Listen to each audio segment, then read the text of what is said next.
buddies, you look to your friends. There's only a couple guys in the whole world that make me love pro wrestling, and you're one of them. You know, all the bad shit you've heard about us, it's all true.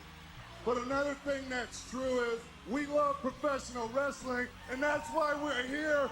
I'm not sports entertainment anymore. Talk to him, kid. This is a new beginning, and it starts tonight. A new day is dawning for DX. Know who you're talking to? Welcome, everybody, to X-Pac 12360. You all know me. I'm Sean X-Pac Waltman. Didn't you know? If you don't know, now you know. Oh, boy. Anyway. Also joining us today at the couch, we got Jimbo. What up, Sean? How you doing, man? And we got Denise over there. Hey, guys. This is my really chill opening. Should I inject a little bit of energy into the room? No, man. We'll get there. Hi, TK. Hey. How are you? Good. I didn't get the black memo again this week. The what? The black memo. The black memo. Oh, like wear black? Yeah. Not Oh, gotcha. Never Like, mind. what's the black memo? I didn't get that either. Everybody wear black shirts today. Anyways, hey, later on the show, as a guest, I'm really excited to finally have Medusa Michelli, a.k.a. Lundra Blaze, This is awesome. WWE Yeah. Hall of Famer, one of the greatest women to ever step in a ring anywhere on earth. Definitely. We've been trying to get her for a long time, too, Yeah. so I'm really excited. Our first Yes. female guest. And I know, not really. No, we Oh, had Molly Nora. Holly. Yes. Yeah. Solo guest. Yeah. Nora. What's her? Molly Holly. Duh. Man, brain fart city today. It's okay. Wow, thanks. Anyways, yeah. So later on, we're gonna be talking to Deb, and I'm really looking forward to that because her and I have a lot of things in common as far as like people we've known for years and years. I mean, I'll get into it with her, but even like okay, well, I was talking to Keven. I was telling Keven Undergaro last night that we were having her on, and he's like one of the best Hall of Fame speeches, most underrated Hall of Fame speeches ever, and I totally agree. Yeah. It was amazing. Yeah, it was great. But she looked fantastic, too. Oh, yeah, of Her course. Dress, she looked stunning. Yeah, but anyways, like there's a lot of things that went on this weekend. I guess just because Battleground, and what'd you guys think? I thought the pay-per-view was good. The highlight of the pay-per-view for me, I thought was amazing, was when Xavier Woods went for a springboard elbow, and one of the Usos kicked him in the face, and how he didn't lose his jaw. Yeah. Like the camera shot on that was stunning. Yeah. It was so good. They did a lot of really great stuff during that tag match. Like, they had the trust spot with Kofi Kingston. They had that one spot. It was a really good match. Honestly, I liked it so much better than their Money in the Bank match. So I thought this was a great way to start off the show. Definitely one of the highlights. Yeah, I think that was my favorite match of the pay-per-view. A lot of people didn't like the pay-per-view. It was okay. Yeah, it wasn't as amazing as other. I thought SmackDown was better than the pay-per-view. Yeah.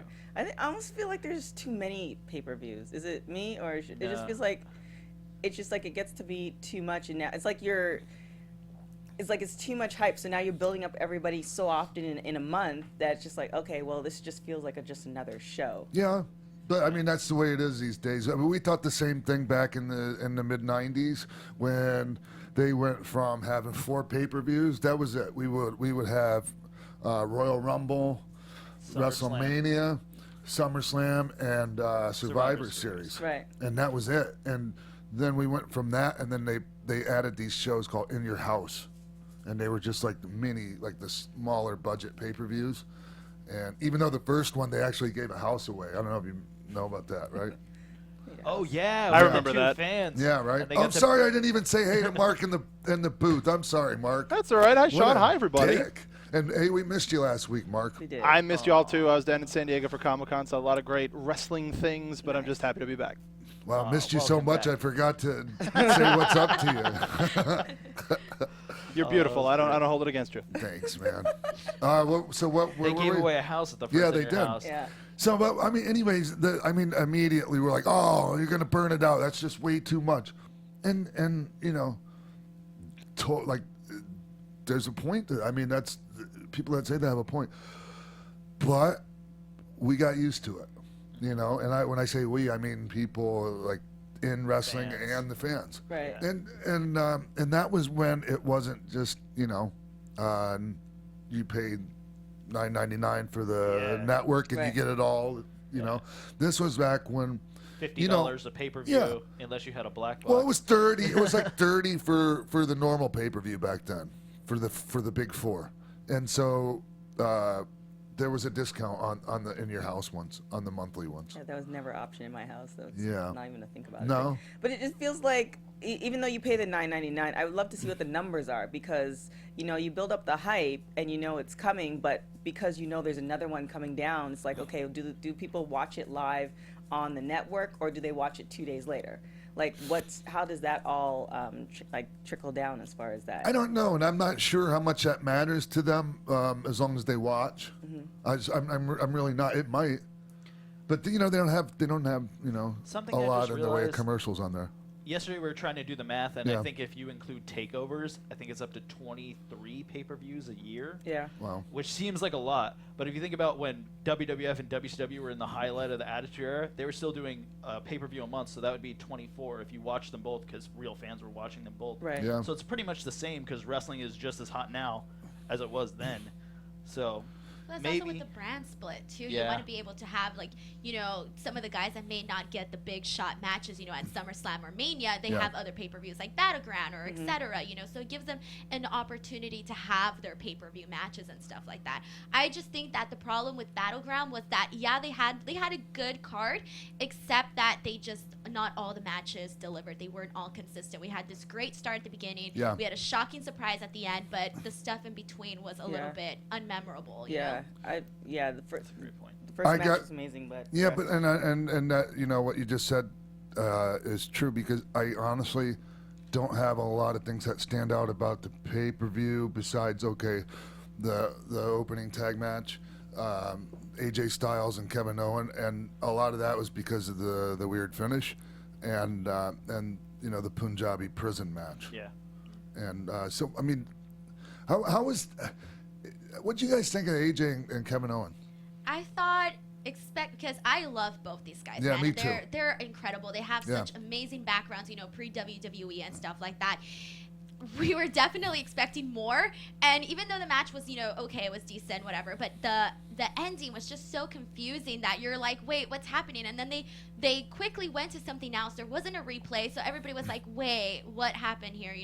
So I think even AJ Styles looked confused, the referee looked confused, and I was like, okay, what happened? So we're gonna see a replay now? Nothing. So I just thought that would have liked to see it. I think they were going for something. And I think they wanted to say, hey, AJ Styles just got screwed over, but I think a lot of us missed the point or didn't get what they were exactly trying to do. Yes, I had people shooting me texts asking me about, if I heard anything about the finish, and, that, AJ didn't lift his shoulders in time, or I don't know. It's really weird because it didn't look like one of those situations where, there was a weird count or anything. Maybe he couldn't hear the count. I don't know. But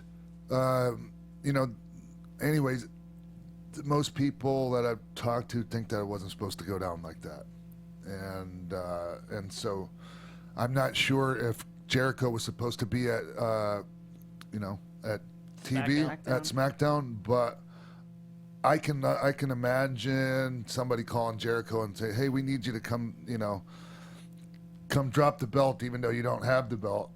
We need to get it back on AJ? Yeah. Off of Kevin onto AJ? Yeah.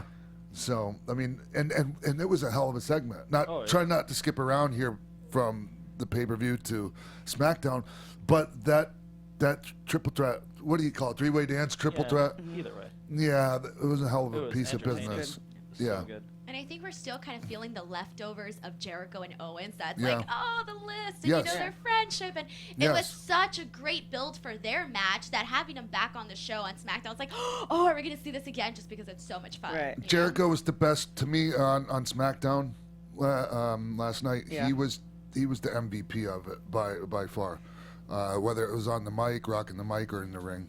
Yeah, but definitely what you were saying, it just didn't look like he was supposed to be. Like, I thought he was going to be gone longer, because it's like, wait a minute. Like, they made it seem, like, in all the, when he left it, they made it seem in all the articles like he's going to be gone for a while. And it's Yeah. like now he's back. And he didn't look like he was ready to come back in certain ways. Once he got in the ring, he did. Yeah. But Punjabi Prison match.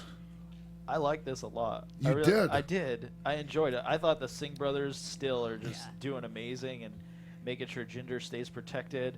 That knock off the top of the cage Oh my prison gosh. through the table was Yes. crazy, especially that nothing was pulled previously off the table. So I was worried, like, oh man, let's not get another monitor to the back of the head like Randy Orton got. But I really enjoyed it. And then when Great Khali showed up, I was like, oh, this is great.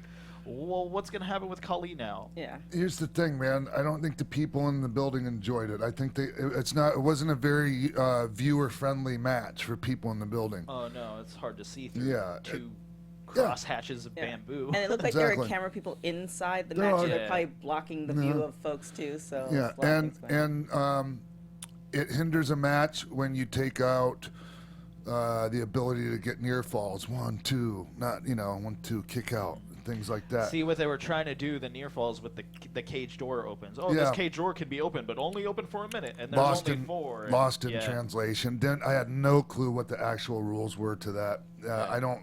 It wasn't made clear to me enough while I was watching the show, and the cage or the actual structure, as they called it about 1,000 times that night. It didn't make any noise when you hit it, and that's terrible. Like, okay, first you take away near falls from the guys, and then they can't. They have this cage that they hit, and and at least it hurts, but it doesn't make any noise when you hit it. So these guys just had a lot going against them, and I thought they did a really good job, all things considered. Yeah. I sent a tweet out like, I wish you could hear the actual Punjabi Prison make some noise when somebody hit it, and Randy Orton replied to it, was like, yeah, me too, Yeah. or I agree, or something like that. I wonder if that's why he broke out the kendo stick from under the ring and started hitting him with Oh, the kendo gosh. stick. Because then that actually makes noise, and it was Yeah. something people could see visually, like, oh, he's getting hit with that. That shit hurts. Mm-hmm. Yeah. Yeah. I honestly really enjoyed this match. I mean, obviously we were able to watch and see more on TV than the people in the audience, but I still kind of wish that they would have made like little holes for the cameras, specifically like maybe around each corner, just so that, because there were some times where even us on TV struggled to see. But besides that, I have to seriously applaud the Singh brothers, because they are earning their spot in WWE. For them, it could be kind of easy to kind of just fade in the back, not really do anything super memorable, Right. but they are earning their moments, I think. And I was seriously surprised when the Great Khali came out. I love the Great Khali, so I thought it was super cool to see the whole gang here today. So I was just confused that he didn't come out to his own entrance song. Yeah. We discussed that on the Battleground after show, but either way, I think it would have been like a louder pop had we known who it was going to be right away.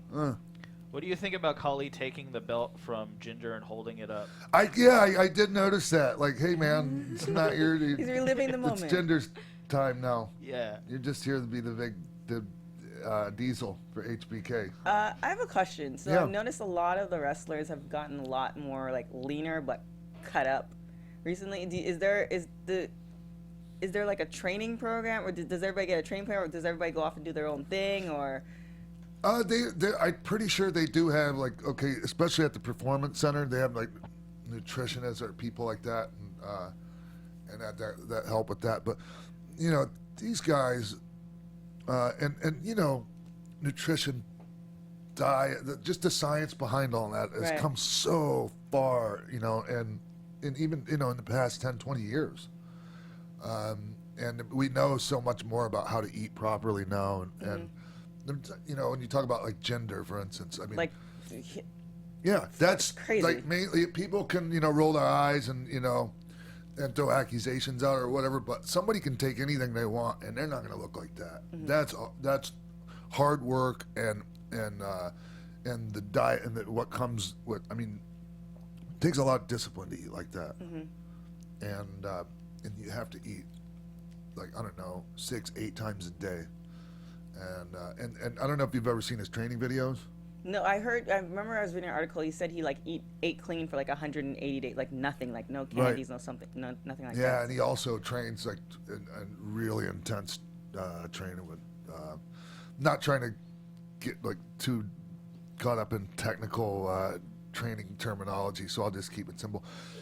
It's just really intense training with no rest, you know, in between sets. It's like HIIT training. And really long sets. I mean, high rep sets. Like intensity? Yes, and for like, okay, I'm gonna do this. Don't know how many reps, but just gonna do it for a minute straight. And you know, Like just go. yes, As many as you can in a minute. it's just go. explosive on your muscle fibers. Crazy. Jimbo was working out last week. Yeah, right. I pushed the sled for 30 feet and was like, I don't know how you guys do this. Props to TK and her workout videos. Working out with friends coming. Hey, so hey, tell us, or is there anything else that we need I to think that's touch it. on? Yeah. Fatal 4-Way that they Oh. announced Oh, yeah. on Raw for SummerSlam. Yeah. I'm really excited about that. I don't know. I feel like Braun has been, oh my God, he's been booked so well as a babyface that I would not be surprised if he wins this. I don't know. Is that too out there? I wouldn't be surprised, but I just think it's a little too soon. Too early. There needs to be more build up. You don't want to, no matter how great things are going, like you cook it. Like if you throw a piece of meat on the grill and the grill's too hot and you cook it too fast, it's burnt on the outside and it's too raw in the middle still. You know, and that's kind of what happened with Roman Reigns. True. You know, once we're gonna go with this guy. Okay, let's shove him down our throats.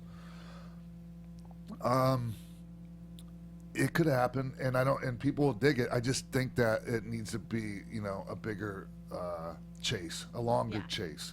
I would like to see Joe with it. Yeah, Yeah. I don't think Braun needs the title yet. No, But He's I still think hot. Joe would be awesome. he actually never needs it unless he's has like several, like if he has like more than one title match, like eventually he needs to come through.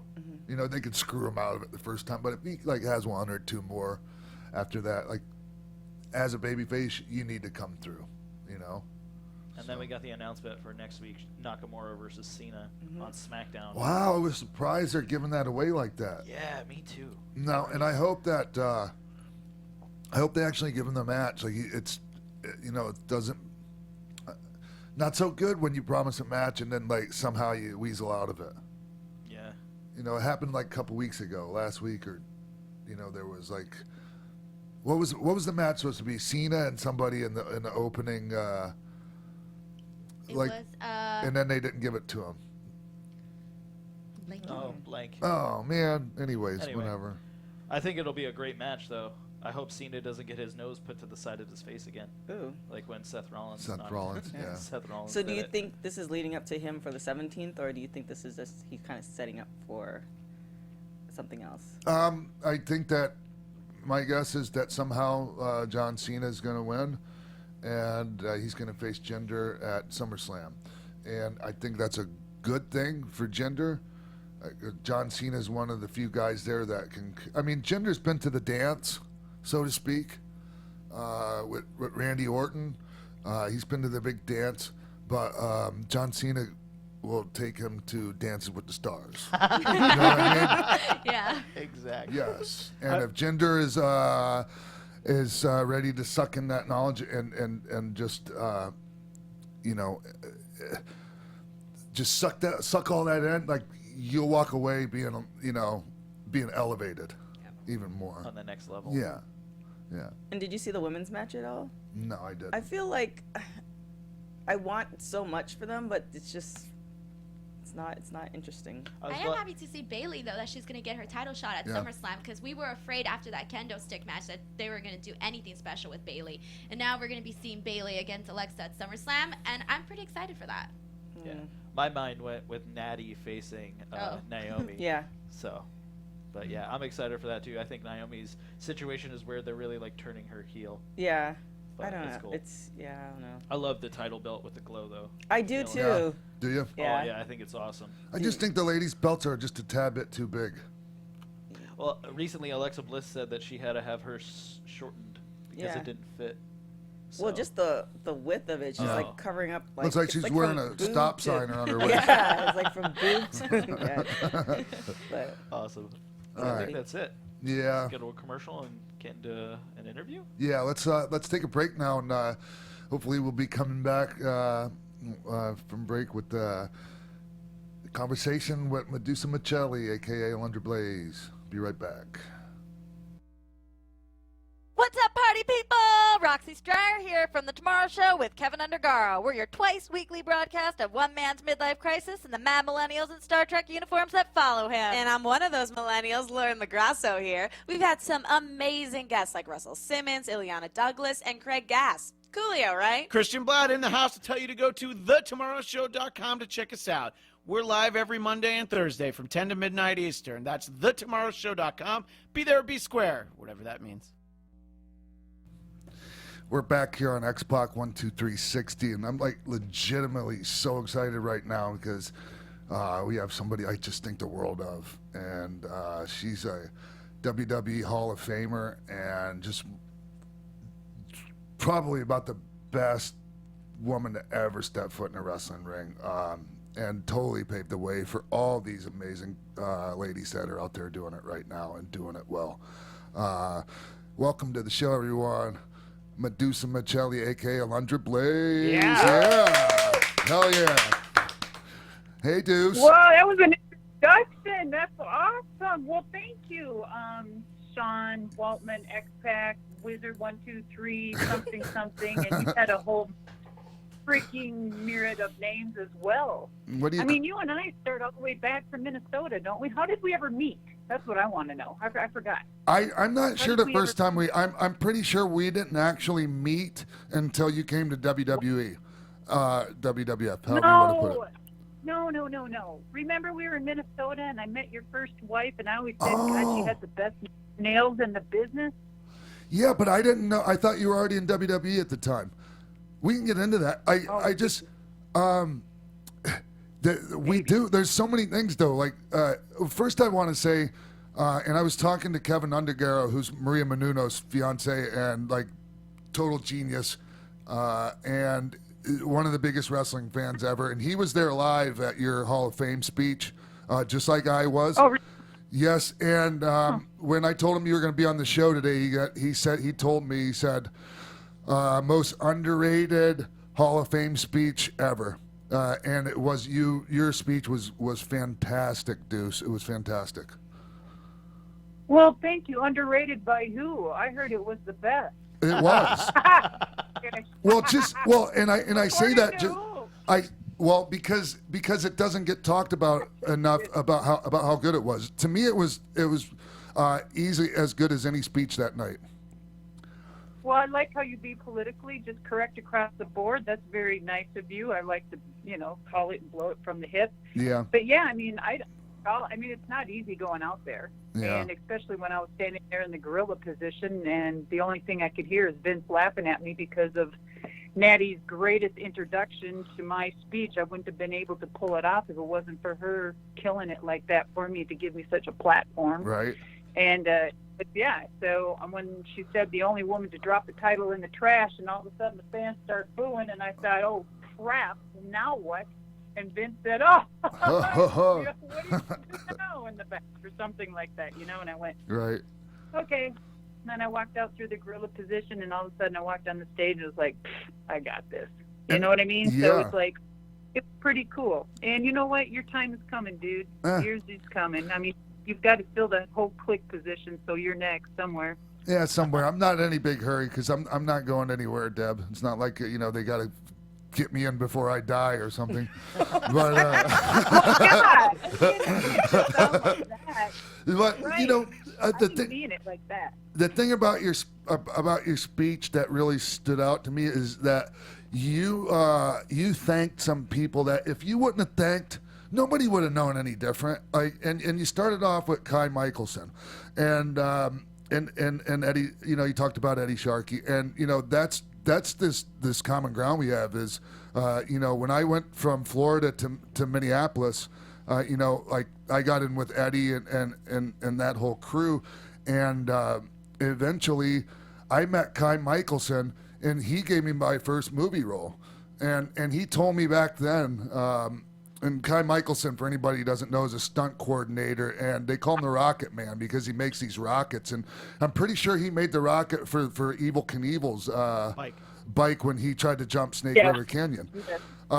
Anyways, yeah, he also did all the stunts with Dar Robinson. He did the one stunt for Dar, or he didn't do the one stunt for Dar, the one that he died on. Right. And he did all the stunts for Smokey and the Bandit, stuff like that. Hooper. So, but I do want to say, Kai Michelson said you were going to be a movie star, and then fast forward, you kind of were. Ba-dum-bum. Ba-dum-bum. Okay, all right. He wasn't kidding about shooting from the hip. Yeah. But, yeah, no, he told me when I met him, Debbie, Deuce, he told me, like, oh, yeah, like, I don't know if he said, like, I discovered Medusa or however you put it, but he was talking about you and putting you over and all that. And, anyways. You never forget. Right. You never forget. Yeah. You never forget where you come from. You never forget the people that help you along the way. Because, I mean, life becomes a full circle, Sean, and I'm sure you found that out many times over. You know? Yeah. Oh, yeah. Absolutely.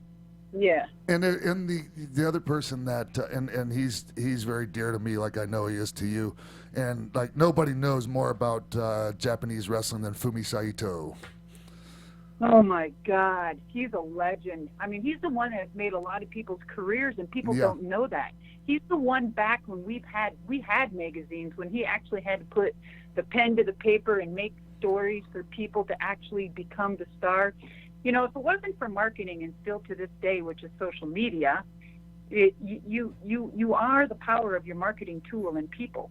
You know, you can become an overnight sensation. And if it wasn't for Fumi writing for the Gong magazine and Baseball magazine, the Weekly Pro was Yeah, Weekly Pro. I wouldn't have been half of what I was in Japan without him and other people. So him and All Japan Women Wrestling and yourself and so many other legends over there. I'm like, my God. And that was my question to you too. Your Japan. When was your first time over in Japan? When was that? It was in 1991, and it was culture. Holy crap. Yeah, culture shock for me. And I was 19 years old, and also didn't have any money. I'm glad you weren't over there. I'm glad you weren't over there when I was. I probably would have banged you. I was gonna. Well, because. Oh, my face is about ready to turn red. You would have just had your way with me, just abusing shit out of me. I could just picture that. You and I would have been. You know, wait, son. You and I would have thrown all the freaking mattresses on the floor and would have wrestled our way to sex. You know what I'm saying? Maybe. Should we leave the room? Okay. Well, you know, I just say that because you are, to me, you are the original alpha female in the wrestling industry. Oh, thanks, man. I just, you know, I knew when I first started wrestling and I hooked up with Kai and I said, look, and I did my due diligence and said, if I'm going to become anything in wrestling, I got to go to Japan. And I thought this before I even was in wrestling. And before I went over there, I said, I got to have a name, something American, something syllable so they can shout. And that's how I came up with the name. And I trademarked the name 36 years ago. And it was just unbelievable. You know, who does that? Who did that back then? You know, and nobody. But no one. And then I knew I had to name for myself and come back to the States, and nobody wanted to wrestle me. And there wasn't hardly any women wrestlers when I came back. And then I saw your stuff, and I thought, God, this kid is so good. I just remembered, I thought, dang, we need to start bringing all this American stuff back over to the States. And, you know, sure enough, it was slowly, you know, filtering through. So. Well, before you went to Japan, and you went there to live, right? Yeah, absolutely. Yeah, you lived 3 years. You lived in All Japan Women's Dojo, but before that, you had your little run. You had not little, but you had your run in AWA for Vern. Correct. I did the Indies with Eddie Sharp. He didn't get paid for about 2-3 years, and then he paid me $5. And then I'm not kidding. That's no joke. I know you're not. And then AWA, Wahoo McDaniel called me Yeah. and said, "Do I want to wrestle Sherry?" And then I crapped my pants. And then Sherry Martel, one of the greatest ever. Oh my God! Let me tell you, her and I had a love-hate relationship just for the business. Yeah. Meaning, business show and stuff. And I remember she took it to the limit where she was just kayfabing. I mean, that's when kayfabe was kayfabe real. You know what I mean? Yeah. It was just crazy. So, But I thought, okay, so the first time her and I had a confrontation, I was scared to death. I was getting ready to wrestle her at the Cow Palace, and crap. her and I had adjoining rooms, and I kept knocking on the adjoining room door, and she finally opened it and screamed, and then shoved the door on my hand and broke my knuckles. I'm not talking to you. And it's like, well, damn, what about wrestling? Blah, blah, blah. So she never would talk to me. It was horrible. It was horrible. So how did you end up in All Japan Women from wrestling for AWA? They actually were on tour with Chigusa Nagoya. Nagaya. And they were looking yeah. for Nagoya. Nagaya is American, and it's Japanese, kind of like they say karaoke and we say karake or whatever.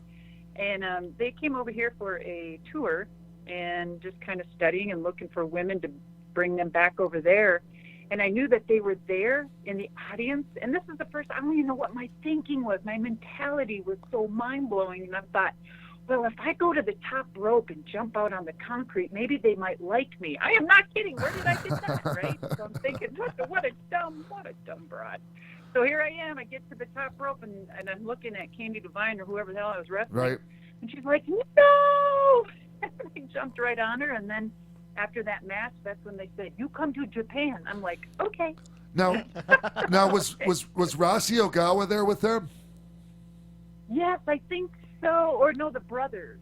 The brothers, okay. which are all dead now, and Rossi is amazing. Yeah. Rossi took that whole platform and turned it into his own, which is Stardom, which I'm the commissioner for.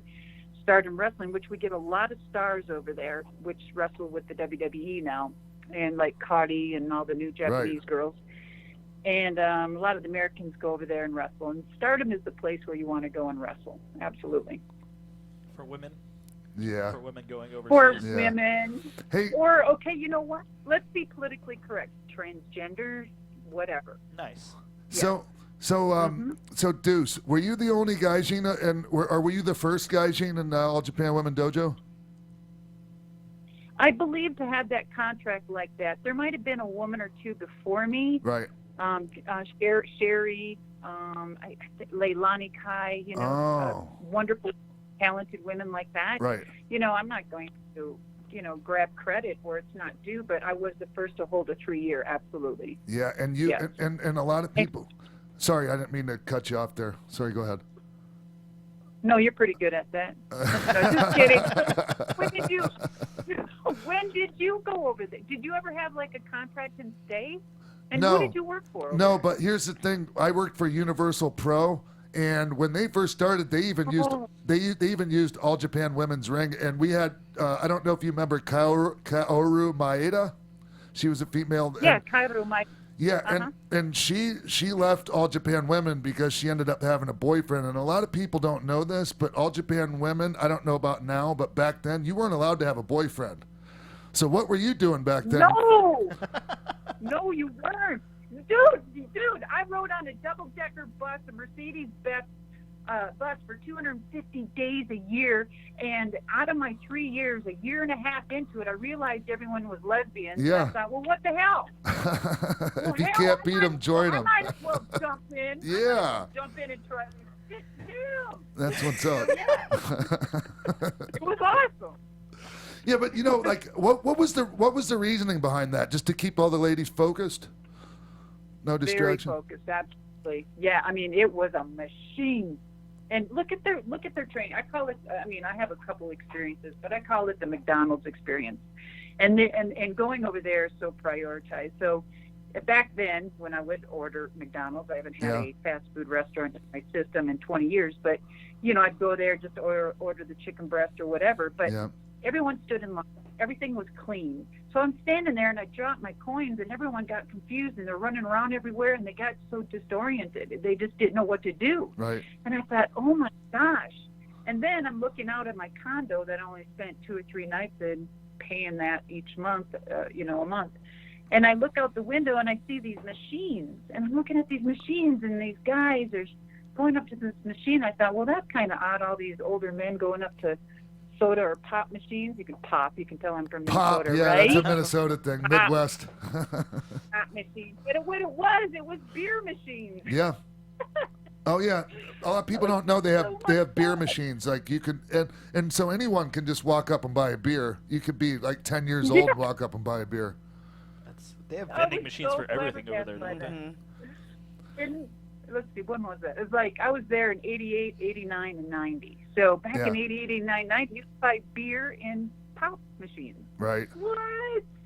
Oh my gosh, it was so amazing. My heart will always be in Japan. And I really owe a lot to how Japan was to me because it really formed me as a person, and it kind of trailblazed me to where I went in life. Now, in the whole thing in life, and I don't know about you, I'm sure, just like anything, would we change a few things? I don't know, maybe not. Yeah, I don't know if I would, but I sure probably would have picked some things differently. Yeah. And as far as choices and stuff and I'll include relationships in there because we've all had a few within our industry, but I'm not saying any of them were bad. It was just a learning experience. Right. And I am everything I've chosen, everything I've done has led me to where I'm at today. And we'll just we'll talk about the elephant in the room, and that's about trash on the title and the sure in the bin, and that is. And I know you probably want to go there. Eric had a brilliant mind, and for him to, when we spoke and asked me to be on Nitro, was it Nitro, right? Yeah, Nitro. Yeah. And do I still have the title? Bring it with you. Let's see what we do, and then me dropping it in there. He didn't know what the outcome was going to be, really, but lo and behold, it was the biggest change and the biggest point of the Monday Night War. You know what I mean? Right. And I didn't know it was going to happen. And I just thought, this is Vince's belt. I got to return it. I got to have it back. Eric was, yeah, sure. And Eric, he gave it right back. He was very nice about it and made sure I got the belt. And I was going to give it to Vince. Well, that never happened. Not that I didn't try, right. But it was. I don't think that. I mean, I really and I understand why. Okay. Sorry. Do you know why I did it? I don't. I mean, it was something they asked you to do, and you went. It actually made sense, Deuce. It made sense that's what you would do. Do you know why though? The real reason is it was a great idea of Eric's, and it was one of the biggest turning points in wrestling. However, I had an inner, I didn't think of doing that. It wasn't even on my mind, nor did I think of it. It wasn't my idea. And I didn't do it maliciously.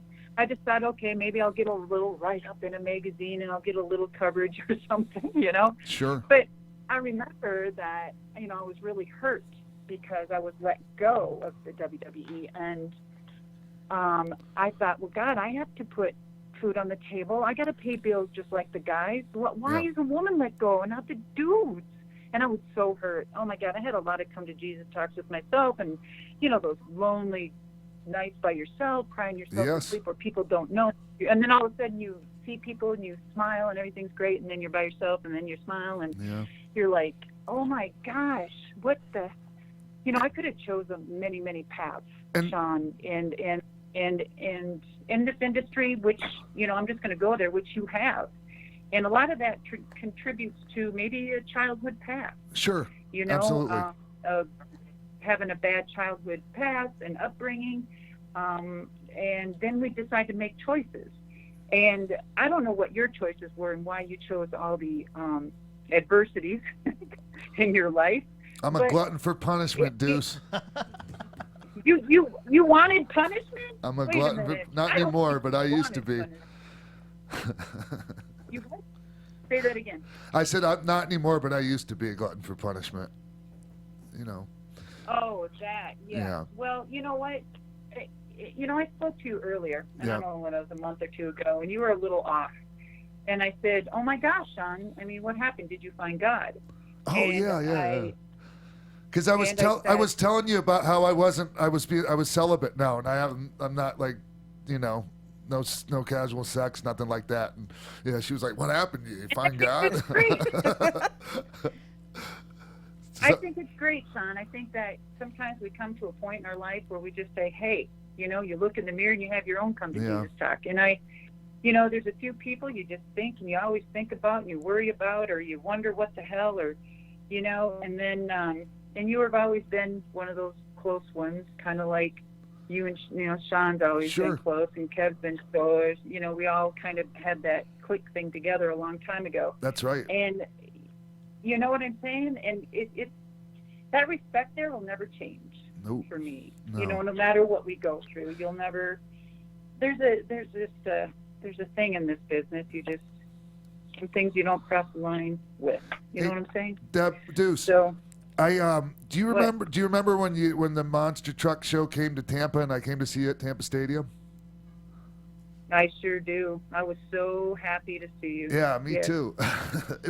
and I was telling everybody here in the studio that you were the most over of any driver they had, and it was obvious they were trying to push Gravedigger, and they had all his T-shirts and all his stuff like featured in the merch stand, and your stuff was kind of off. I mean, you were so much more over with everybody, and you had the longest lines at your meet and greet, and it was so obvious. And they were. It just seemed to me like they were trying to not let you know what your true value to them was. You mean like promote me? Yeah, exactly. Okay, so Sean, the same goes in my whole career of wrestling. It was the same damn way. You guys got all the freaking TV. Right. You guys got. I mean, well, listen. Look at the clique you were with. Yeah. And no dent against anybody. But what I'm saying is, really, where was the position for the woman besides the men wanting them at a certain position? That's right. No, that because you because. No, listen. Yeah. Don't interrupt me. Hence the word position, and I mean that. And so we were treated a certain way, and boy, I'd be damned if I was going to be treated that way. Right. And I was always busting through the doors, getting them slammed in my face, and through the whole career of wrestling. And then, you look at the likes of guys that would be able to trample on in, you get that light. You guys got more money than God. You know what I'm saying? And I think my biggest paycheck was probably one of your only biggest royalty checks. Listen, I'm pretty sure that you're. I'm pretty sure yours and my paychecks were a lot closer than in dollar amount than you think. Because I didn't. Okay, maybe. Yeah. But what I'm saying is opportunities. Right. You can't live in the past, and you can't have. You can't be bitter, and I just learned from all of that. Yeah. I know what I got to do. So when I got hired with Monster Jam, I just said, look, I don't want no favors, but if you want to cross promotion and put asses in the seats, and you want women drivers and women in those seats, then, this is what we got to do. Well, be careful what you ask for, because I was out there on the road in the 18-wheeler, putting those big 66-inch tires on the monster truck, working on the monster truck till 4 a.m., and then driving. So, and I did that for years and got paid like crap, like the 1980s wrestling days. More than $5 at least. But so. $6.50. But Deuce, the reason I brought that night up is because I was telling you that night that it's only a matter of time before you end up in the Hall of Fame, and you told me no way, never happened. And I'm like, so you think it's because you dropped the belt in the trash can? I'm like, no way. That's actually not a big deal at all, because here's the thing, Deuce. Like, looking at the ladies they put in the Hall of Fame and look at all the things you've done since leaving, like becoming a success at another male-dominated sport, monster trucks. like you're such a credit to our industry. It was a no-brainer that you were going to be in the Hall of Fame, and I was so happy. Like it just, like I was bursting, like just so freaking proud. I got goosebumps right now when I heard your name announced for it. It was so cool. Well, thank you. And your producers are pretty good. Are they handing you notes left and right? No. He did his own research. All right. No. All right.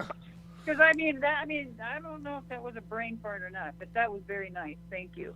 I think very highly of you, Sean, and I'm very proud of you where you're at right now. Thanks. It almost pride, yeah. And I'm so happy. also, you know, when we were all like on that grind and when we were in WWF together and yeah, everybody's busting their ass and you're out there every night and you're I pride my, the clique, Sean, Kevin, Scott, myself, and later on Hunter. We prided ourselves in being the best. We went out there and put on the best matches of anybody, and you were right up there with us every frickin' night with people like Bull Nakano. What's that? We had to. I had to, though, because, well, one, I didn't have to. One, I wanted to, and I loved what I did. And, when I had people to look at, secretly, I was a big Shawn Michaels fan, like in the closet. He was like one of my favorites. I don't even know if I've ever said anything like that. But, he his work is incredible. And then your stuff from Japan, and I thought, my gosh, I've got to do something different and think different with Bull Nakano. And the only thing I could think of is WWE back in the day, they had some of the best matches ever, and I wish they would replay them and bring them forefront. That's with the Jumping Bomb Angels. Jumping Bomb Angels, and the Glamour Girls. Oh, and yeah. The Glamour Girls, yeah. Yep, Leilani Kai and Judy Martin. Oh. Yeah. Yes. So that's what really inspired me. And I really do my due diligence and kind of look at history and I looked around and found out what I got to do to make my mark. And, WWE has had their different eras. Yeah. And my era when I was there, it was the lost era. I was so far ahead of my time and I was there at the wrong time. Just, they were going through a lot of their problems and, the IRS scandal and the steroid scandal. And, didn't know what the hell they were going to go left or right. Yeah. And we were having a hard time putting asses in seats. Yeah. We were, man. We really were. It wasn't easy. It really wasn't. So, and then that's when, our good friend, Eric Bischoff, gave me a job and, thank God, what was I supposed to do? And I just did an interview on my podcast with somebody, and he let the cat out of the bag on a lot of them jump and ship contracts, and I nearly crapped myself, and I'm thinking, well, that was the problem. That's probably why I got paid under X amount of dollars, because all those guys got the millions. Damn it, there I was again fighting for that dollar amount. Yep. I'm not kidding. It's still to this day, I want to make that movement, and try to make a difference for women. And still, I think it's great. Let's jump forward a little bit and talk about these women today. And the women today have so many opportunities than the past and that generation and that generation and that generation. So the women of today are very powerful, and I'm sure they know it, but very powerful. Yeah. Because of their opportunities, there's so much more they can do with themselves. And if they're smart, they got to think of ways to find out what that is beyond where they're at, so they can continue to value themselves. And if we had half, Sean, of what the opportunities are now, a lot of us would be fitting and feeling some of the great repercussions. You know what I'm saying? Sure. So I do want to say this, is that you and I were in a wonderful era. Every era was wonderful. Every era had its purpose, if we liked it or not. That's right. And every era had its movement to make the next one better or to change things. So I'm very grateful for everything that I've, done and experienced. But today's women, I'll never forget when I was inducted into the Hall of Fame and I was there on the podium to practice the speech, and I'm there with no makeup and hair and rollers, and all of a sudden I hear, Alondra, I'm like, oh crap, I know that voice. And it was Vince, you Yeah. know, and I'm like, oh God, I haven't seen him in 25 years. Oh. And I just hugged him so damn tight, and I was like, oh my God, the only thing I could think of, and it came out of my mouth, was, I'm sorry. Yeah. You know, And he's like, a "Man, lot of people, that's their first words to him when they see him. Well, right? I mean, Right. gee. And, but you know what? It's just, again, a full circle. And it's great to be back. I'm intermittently doing things with them, and it feels good, and it feels really good. It's Yeah. awesome seeing your name involved at WWE again. Really makes me happy because they need to have like they need to recognize you and here's the thing, you were just talking about the ladies now, and they have a whole roster of talented ladies. You guys didn't. When you were in WWF and in the ring competing and performing, there was maybe one or two girls they would bring in for you to work with. It was like almost, I hate to put it this way, like when they would bring the midgets in, you know. So it's Yes, well, we had to fight. I had to fight. Now, if you remember when I first started, we were billed as ladies match, Right. women's match. I didn't even get my damn name on the roster. wow. Now think about it. Now we're fighting for women to get main event. Yep. That's a huge. Look at that long chain of events that have changed Yeah. from women's match to main event. That's pretty damn good. Yeah. Main event I mean, it took pay-per-views. rounds. Main event pay-per-views, main eventing Raws, like, and carrying it, and not just like, okay, we're gonna affirmative action, like, or however you want to put them out there, just so we can say we, you know, help, like we're pushing the women. We No, did it. they owned it. They owned that spot that they gave them. They took it and they owned it. But hey, do you remember when we went to Japan for WWF in like '94? Hey, look, there's a squirrel. Shit, we're one place to another. What the hell, Sean? Okay, where are we going? Well, no, I just wanted to bring this up because you wrestled. Do you remember when we went to Japan for WWF and you wrestled Bull Nakano? Dude, I had one of the best entrances ever. Do you remember? Yes. Okay, what was it? Burning part? Well, I was just going to ask you about Bull Nakano because you had this match with her, and you got color. Bull Nakano. Let's talk about my entrance. All right. Just kidding. Okay, so, just kidding. No, I do want to talk about Bull because I truly believe Bull should be going into the Hall of Fame here soon. Yeah, she's great. And, yeah, absolutely. That'd be the first kind of, would that be kind of like the first foreigner Japanese girl going into the Hall of Fame? Wouldn't that be awesome? It would be. And it's like, Yes. they've done it with Inoki and Fujinami and guys like Yeah. that. So I would love to see that, and she would be the one to do Yes. it with. You Now, had this. Bull Nakano. Yeah. She lost over 200 pounds at least. Right. And I went to Japan here recently to go over there for Stardom and do some things as the commissioner. And we went, she owns a bar. Right. You know how the little bars down an alley and there's 600 bars on each side. So she owns this bar, and it's just all the old wrestlers and stuff work there. It's amazing. It's so cute. And she is just so beautiful. She gives lectures and seminars and talks about health, and I mean, she's just doing so good. And if you look at her social media, she looks like she's about 20.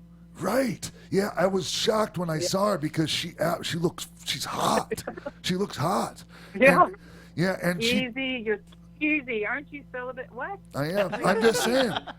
But you had this match with her on one of the shows we did for WWF in Japan. And do you remember you got color and you told him it was Hardway? Do you remember that? You bled? I got color? You did. Maybe I hit my head. No, I you don't didn't. know. You got color. Don't try that. You don't remember this? No. She wants Yes. to talk about What her are you talking entrance. Do you know how many concussions I had in my monster truck? Come on. Okay. No, I was just Okay, gonna. so I was just anyway, gonna. I got color. Yeah, no, I was just gonna commend you on it because nobody could tell. Like, and you told everyone it was Hardway, but it was you did get color, and and it was, I think it was Jack Lanza was the agent, and like it was like, oh no, Yes. everything's cool, but it was amazing, and like it was really hard to follow your match. Like you went out there and killed it, and half of the other guys on the show didn't know how to wrestle in front of Japanese wrestling fans, but a lot of people didn't want to follow us in the States, Bull Nakano and I either. But I do want to tell you a funny story on that. So after that match, Savage comes running. So are you okay? He comes running, he sits him down in the chair, and the shit's just bleeding in my eyes and my mouth. And I'm like, what are you talking about? What are you talking about? He's looking at me, and his eyes are protruding out of his head. Yeah. So, yeah, I guess that was pretty believable. It was. And you did remember it. Sitting here bullshitting me like you don't remember. I didn't say I was bullshitting you. I just said, do you know how many concussions I've had? Yeah. And I never owned up to it either. Hey, so, Deb, yeah. can I let these ladies and gentlemen here are chomping at the bit to ask you something? Can they ask you a couple questions? Can you see them? Yeah, they're right here in the studio with me. Oh, okay. You don't have them behind a glass bubble like a bunch of fish or anything. No. Okay. I do have. Hi guys. Hi, TK. Hi. I do have a question. You did a couple of interviews, and you're mentioning that you have a book. Do you have a deadline or a date for when this book's going to be coming out? Well, I've been writing this book for about 25 years. So, I do. It's locked up. It's about. I'm going to say it's about 1,500 pages long, but.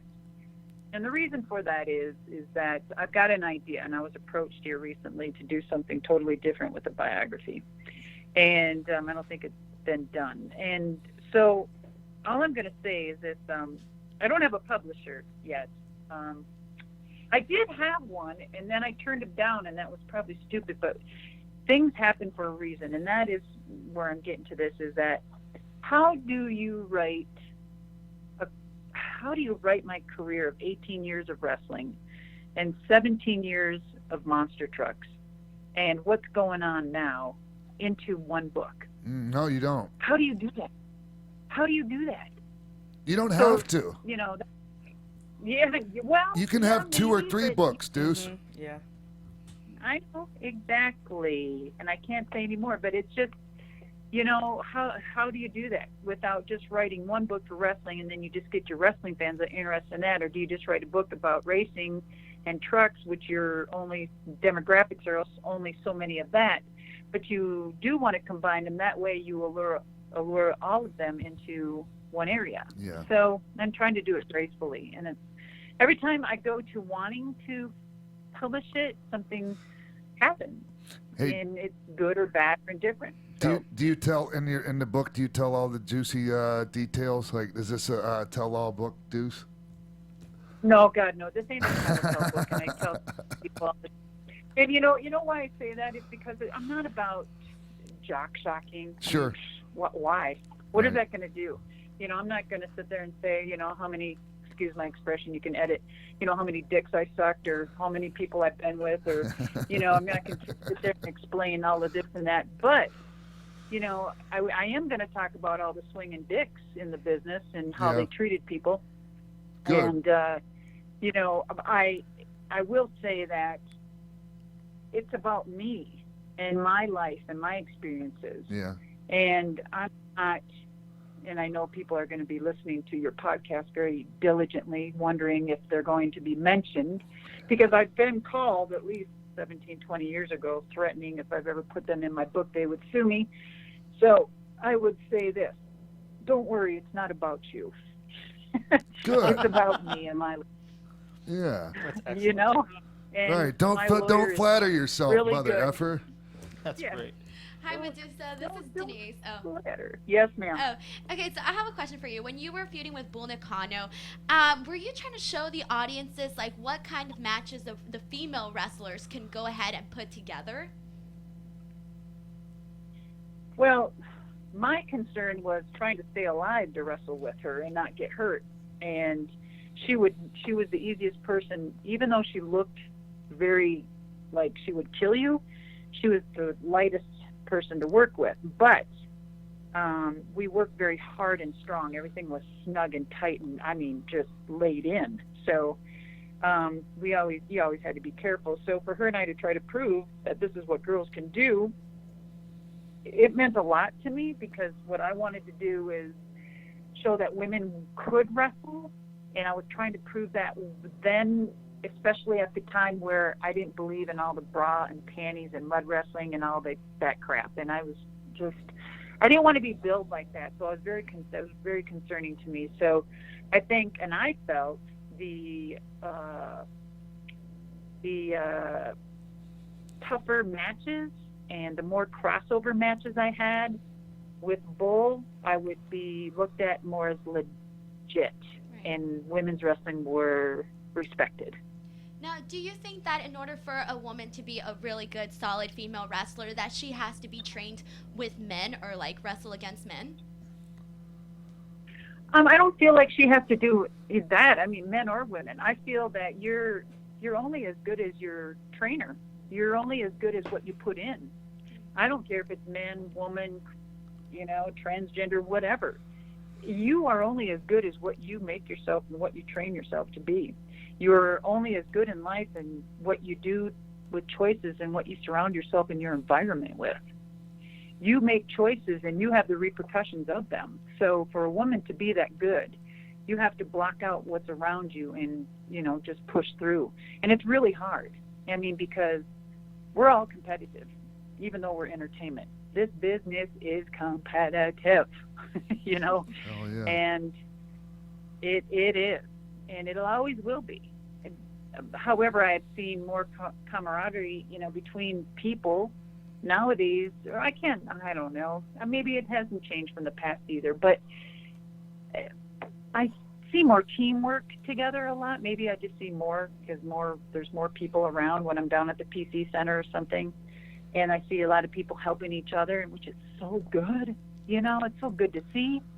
But then you don't know what goes on behind doors or locker rooms or whatever, how it goes. But I think the training, you're only as good as what you put in. That's right. Well, Medusa, Jimbo here. In your 18-year career, how have you never had an action figure? Well, I got to tell you a cute story. Oh my gosh. So I really would like an action figure, of course.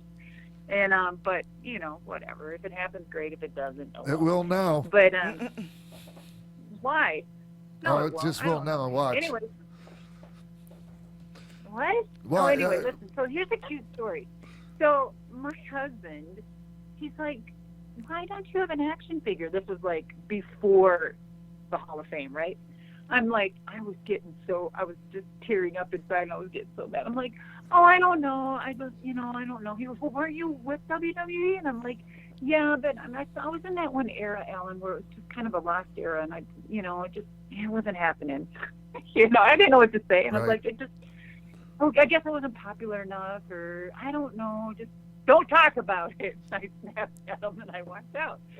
Well, I don't know, maybe a couple months later, I don't know what the hell he did. The freaking FedEx came, and he goes, open those packages. I'm like, oh, okay, maybe some from Tiffany's. Oh, hell no. I open it up, and they're action figures, and the dude who makes these it was in the WWE box, it was the WWE doll, it was the whatever. Anyway, I guess he takes them, and he remakes them to whoever you want. Yep. And it was a Medusa. I don't know who that was, but I guess they told him to cease and stop or something. But I've got two of those action figures, and one is Medusa, one is a Lunder Blaze, and it is spitting images. And I said, oh my gosh. He goes, well, there you go. Now you can say you have your own action figures.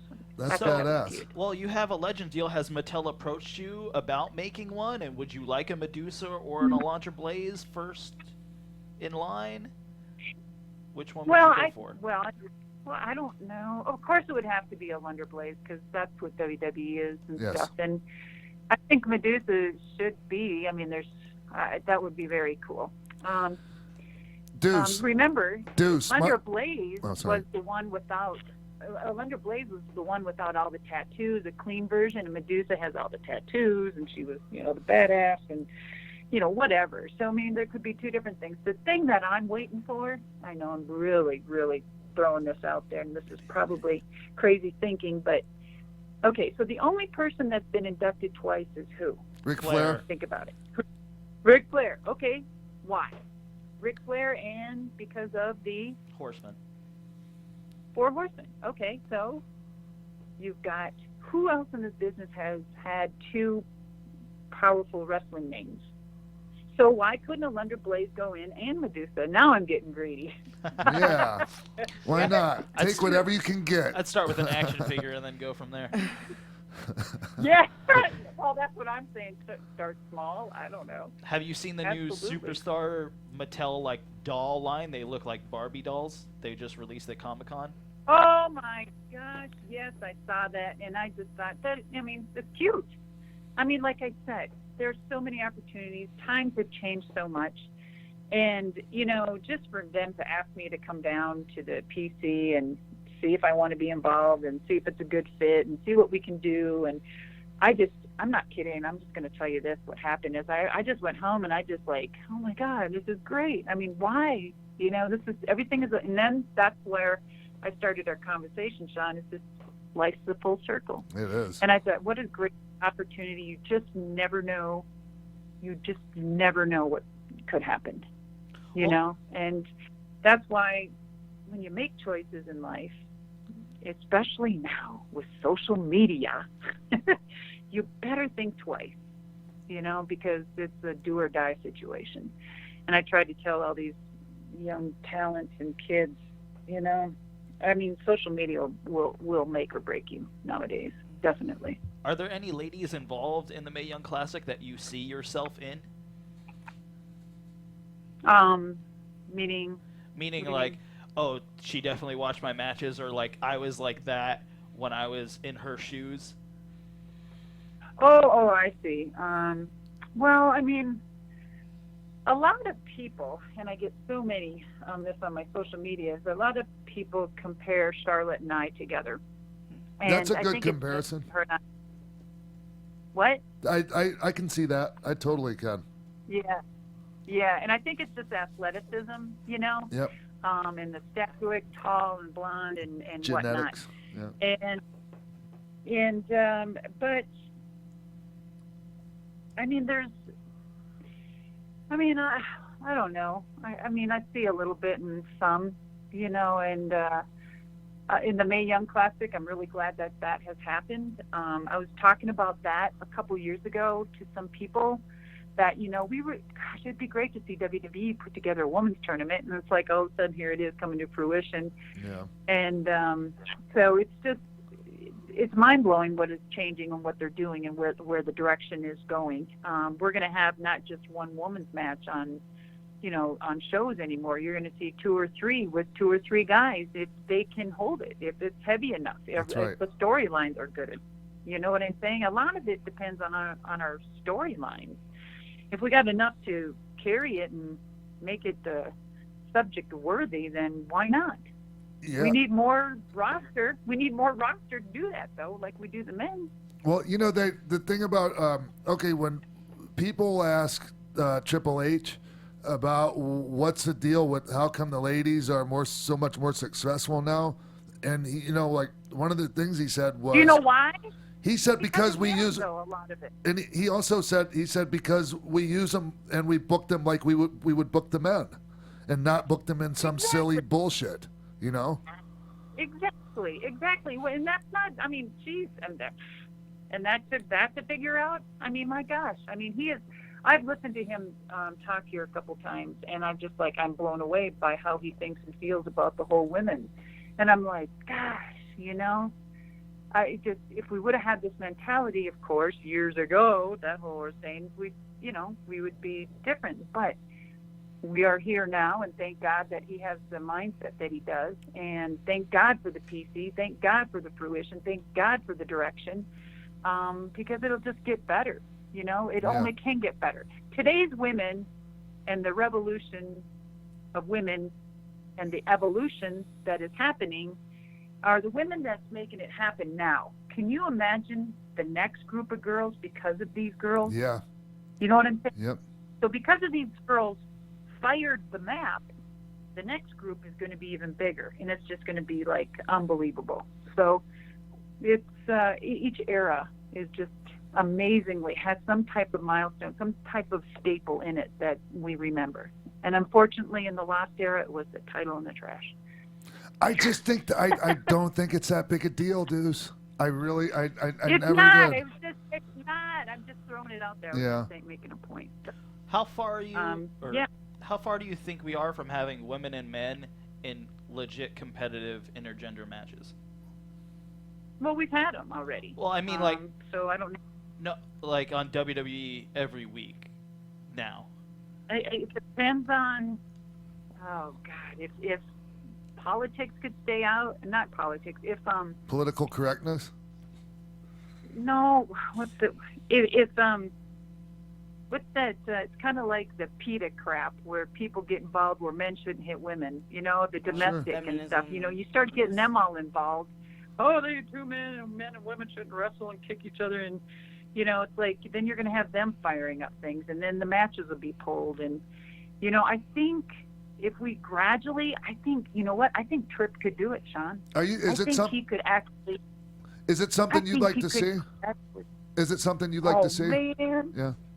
Dude, yes, Because- yes. I mean, look what they did with me with WCW, and I hated it. Yeah. But I mean, look at the ratings. If you look at that, what happened? Well, look at when Ming beat the crap out of me. It was so real. People were pissed, you know.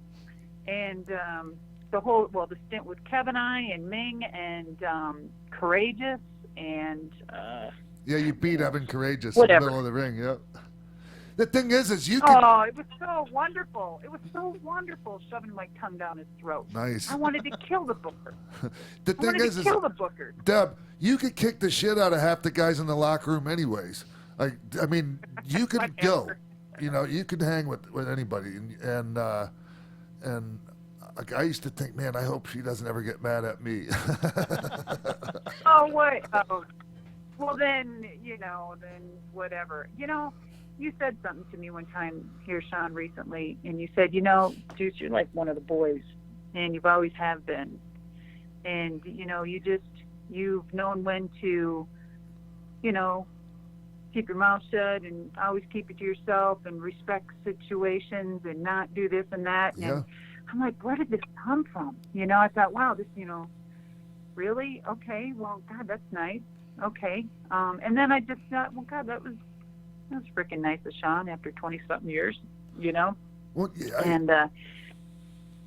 I was thinking of this one. I was thinking of this one when I was first in WWF and you had first gotten there.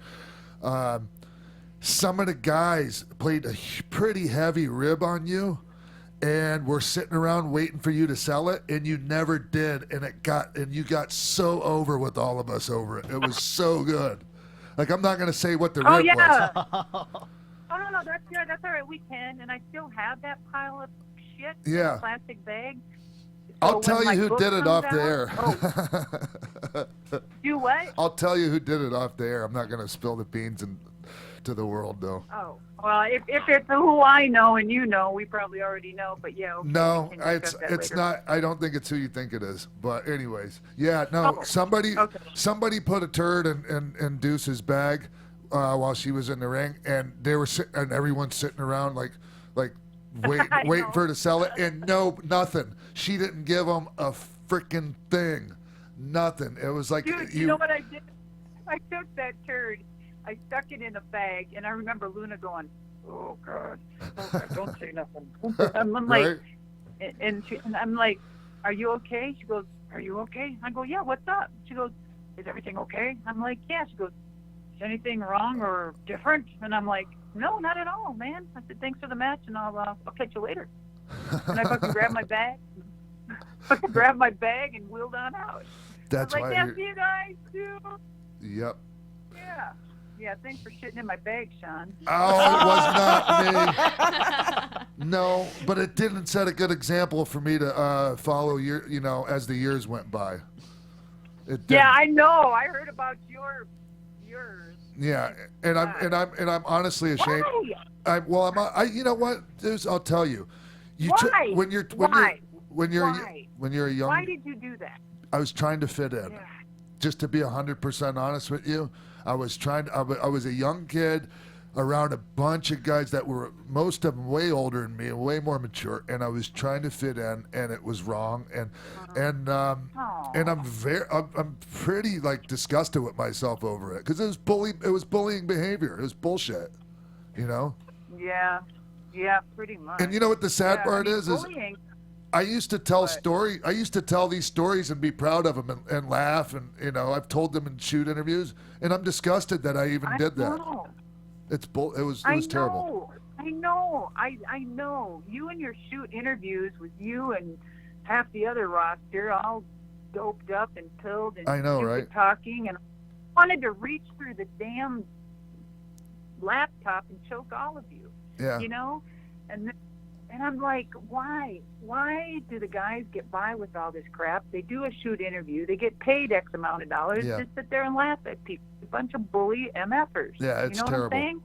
But if a woman were to do that, you know, she's just a whole bag slut, whatever. So, and we know who's been called that for their reasonings of calling people out, and they just got pushed aside. And it's disgusting. You're right. It was. But it's the past, and you honed up to it, and that's good. You know? You can't face your own demons unless you face your own crap. Exactly. No pun intended. Hey, did you? You know? So you know that Shane McMahon's helicopter crashed, right? Like, well, I mean, pretty much. Yeah. So when I found out, I thought, okay, I want to really say this, and I sat there teeter-tottering on this damn thing, and I'm like, I need to put something out there, funny, or maybe not, because you'll get pissed. No, he is kind of funny. I'm just going to put it out there. And I just said, well, I'm glad you're okay, sir, but you sure take stupid-ass bumps or something like that. I don't know what I said. And I'm like, okay, send. And I'm like, okay, I can't bring that back. Oh, damn it. Why did I send it? You know, one of those. Oh, crap. The first thing that it made me think of is when the three of us all went skydiving together back when I was like 21 or 22 years old. I know. That was so great. That was like that was like sex. Yeah. I mean, jumping out of a plane was like sex. It really is. I mean, it's like, oh my God, it was amazing. I mean, I remember jumping out of the airplane, and I was like hyperventilating for like a few seconds, and then all of a sudden it just went quiet, and I was just like, maybe I did have an orgasm. I didn't know about it, but it was like so cool. And then when we got to the ground, it was like, oh, this is it. Now, Shane never went, did he? He did. He was the first one out the door, and he went out backwards. He did like a backflip out. Oh, of course he did. My God. Oh, my God. I'll never forget. I have the best picture of him on the back of my Harley. I had my Harley there. That's right. And and didn't you? What Your friend? Together, he was on the back. Your friend was her name Little Bit? Piglet. Oh, Piglet. Yeah. Sorry. Yeah. Piglet. Yes. Yeah. Oh my God. She just got her master's. She just graduated with her master's, and she's doing great. And I think, don't tell her. Well, why would I tell you? It's on the podcast. Crap. Yeah. But anyway, she'll know anyway. But I'm going to bring her to the WrestleMania next year. Oh, so nice. Everybody remembers her. They're like, "Where's Piglet?" Because remember, she used to come around all the time. It was funny. Yeah, and you know, I'm pretty sure Shane has never gone skydiving again, and I never did. But you actually did solo jump after that, right? At that same place? No, down in Florida you went, right? I think so, but I don't know if I ever got to jump. I don't know if there was something wrong with the plane or shoot. I don't know if I ever did. I don't think I did solo, unless I did, and I don't remember. No, you probably did. I just thought that you were like, I thought for sure that you went again after that. I did. I went through the whole. I went through the whole thing to go jump solo, but I don't know if I don't think I did. Something happened. I would have never had the balls. I was so scared that day we went and did it. Deuce, they had to pry my frickin' fingers off the door to get me out of that thing, man. Oh my God. Huh. Oh please. Hey, speaking of that, Now, let me ask you something personal. Are you okay? So no, you're celibate. You're not married now, are you? No. No. Oh, No. okay. Why? And are you anybody? No. Why? Are you planning on leaving your husband or something? You do have a new baby, though. No. Say what? He has his new baby. I have a new baby. Yeah, I'm a new father, but it's of a little dog that we rescued. Well, you said we. I mean, did we change sex? No, somebody else I was with helped. A couple of us helped rescue her because she was in really rough shape. But, anyways, that's the lady of my life, Deuce. You took in a 4-legged puppy. Yes. How cute. That's so dick magnet. With the broken jaw, and she can't close her mouth, so her tongue just hangs open, and she has one eye. She's blind in one eye, so it looks like she's winking at you with her tongue hanging out. Well, you know what? I bet that creates great conversation between you two when you're alone. It does. Oh my God, Yep. you would. Oh my God, it would. It's pretty. It does. It's kind of pathetic when you see me alone with her, talking to her, baby Okay, talk. okay, all right. I'm getting really bad visuals, so don't even. Never So mind. I think it's great. So where's you at? Are you living out in Cali now? Yes, I am. You are. How long you been out there? Since September. Yeah, I'm so happy to be back Where did out you here. move from? Philadelphia. Where did you move from? Philadelphia. Nothing against Philly, but I didn't live in Philadelphia proper. I lived in Chester, which was a pretty high crime area. So I'm happy to be here. Wow. Dad. Yes. Well, what got you to Cali? What was the bait? Honestly, to come do the show, to start doing the show. So someone offered you. So that was my question. How the hell did you get this show? How did you get that? That's awesome. I am so happy. Maria Menounos and Keven Undergaro, they believed in me and they told me that, and so I'm here. Hey, we got a position for you here. Come work for us, and let me take you out of Philly, out of Chester, and save your life. Yeah, and let's get you out of having to beat your body up anymore and get you into doing something else. Basically, Well, that's I'm really what it happy was. with those two. I'm really proud of those two, and I'm happy, and I'm glad that they did. Oh my God, not as happy as I am. Phew. Yeah. No, So- I really am. I'm just really happy for you, and good to hear that. And so, do you have anything else going on besides the podcast? Are you still working in the ring? I do sometimes, Deb. I do. And What? Yes, I still like being in front of the people, and I can still throw my foot up there and kick somebody in the head and do my little Bronco Buster and all that stuff and tell the people to suck it and or get them to say it, whatever. They know, but the last time you told them to suck it, you ripped your anus or something, right? No, that wasn't the last time. Oh. It should have been. I love how she just calls you out on all this stuff. This is hilarious. You never ripped your a-hole before, Deb? Just a sec. Oh, no. Just I was saying. just kidding. Wow. Anyways, That's one of the specialties. No, I don't like it there. I'm just saying. But anyway, no, I don't either, Deb. I never did that in wrestling. No, how in the hell do you ruin your anus in wrestling anyway? I mean, did you get your ass thrown to the pillar or what? the turnbuckle ripped it open. Yeah. The- Oh, you're kidding me. No, I'm not. It hurt like hell. Oh my God! And there's your sign. Yep. Good Lord. Yeah, I know. So you know what? So no, you know what? It'd be great. You know how JR and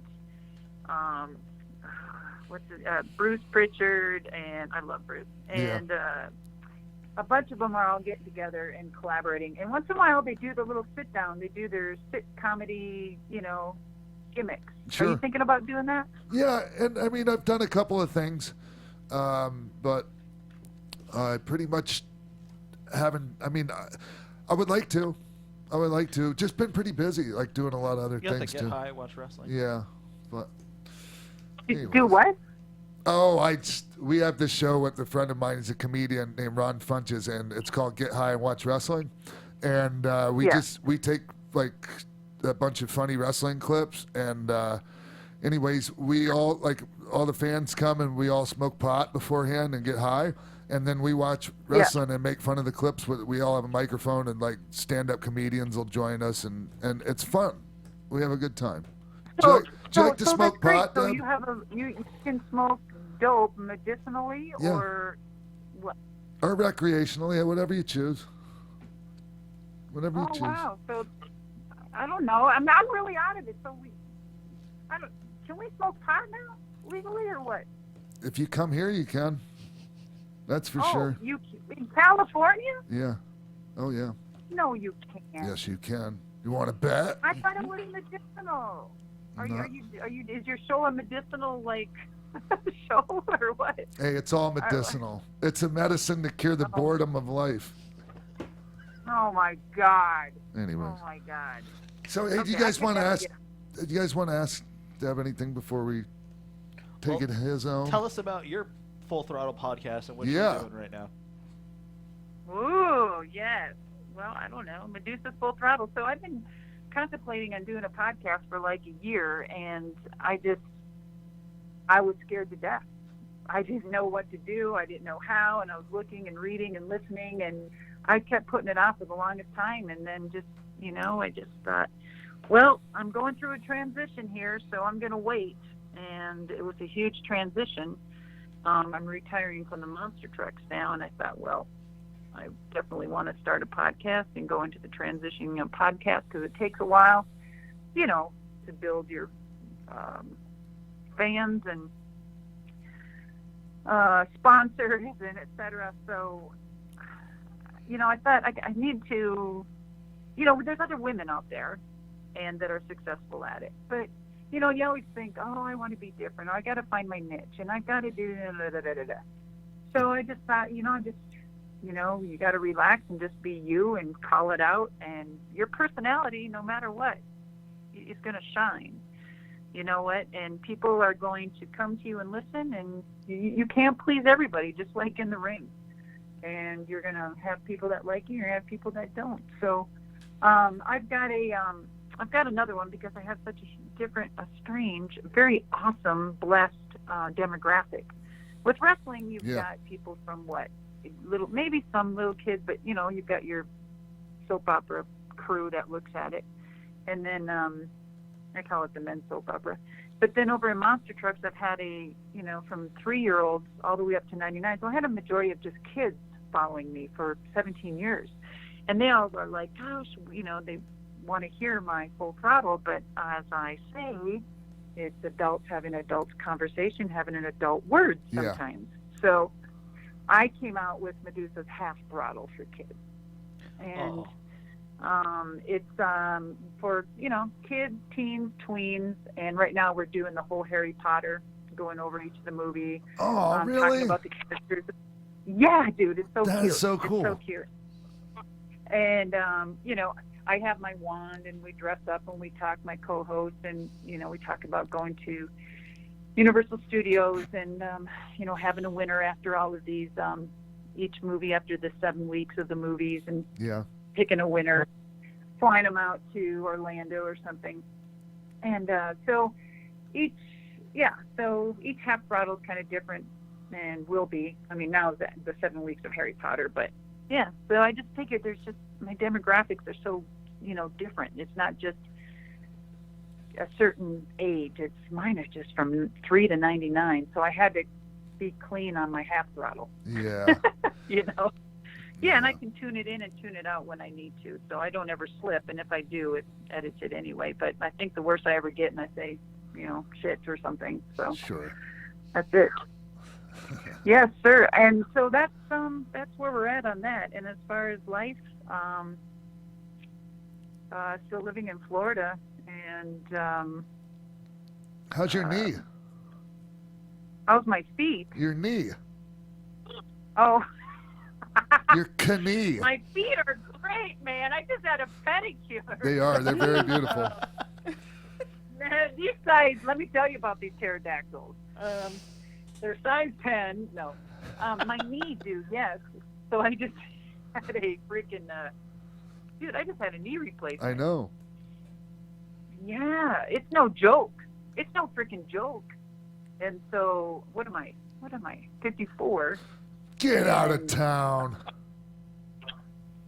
No I am. way. I'm in El Paso, dude. You're in California. So, okay. So, yeah, 54. And I was working out, and my knee locked up on me, and the bitch wouldn't go straight. And I'm Right. like, what the frick? So I'm trying to straighten it, and it wouldn't do anything for about a year, so I thought I better go get it checked. I'm like, okay. So I had an MRI, and that bitch was on bone to bone for the whole year. He says, guess what? You need a knee replacement. And I'm like, oh, you've got to be kidding me. So anyway, I just had it done only 7 weeks ago. And it's still, I'm plugging along. I'm, of course, one of those overachievers. You got to get this done. It's really hard to sleep at night. It wakes me up all the time. Funny quick story is that, so the doctor, and I think you know me, like I don't even take aspirin, right? Right. So they gave me 3 months of pain meds. So they pick it up. My husband picks it up.